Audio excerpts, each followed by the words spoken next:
Hello everyone, good afternoon. দেখো এই যে আজকে আমাদের লাঞ্চে হয়েছে ভাত, এই যে ডালটা আম দিয়ে হয়েছে, এই যে টকের ডাল।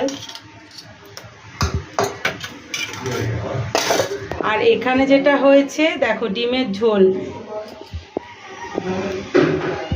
আজকে বেশি কিছু একদমই করা হয়নি, এত গরম যে পেরে ওঠা যাচ্ছে না, গরমে কিচ্ছু ভালো লাগছে না।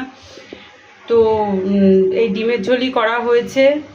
আর এখানে কাঁচা আমও কেটে রাখা ছিল, কিন্তু এত গরমের জন্য আর চাটনি করার ইচ্ছেও করেনি, রান্নাঘরে দাঁড়ানোও যাচ্ছে না, এত গরম লাগছে। তো ওর জন্য আর চাটনিটা করা হয়নি, ওই রেখে দিতে হবে, কালকে যদি হয় কালকে করবো চাটনি। তো আজকে আমাদের এই সিম্পল লাঞ্চ, ডাল ডিমের ঝোল, আর কিছু না। তো তোমাদের সঙ্গে আমি ভিডিওটা শেয়ার করলাম।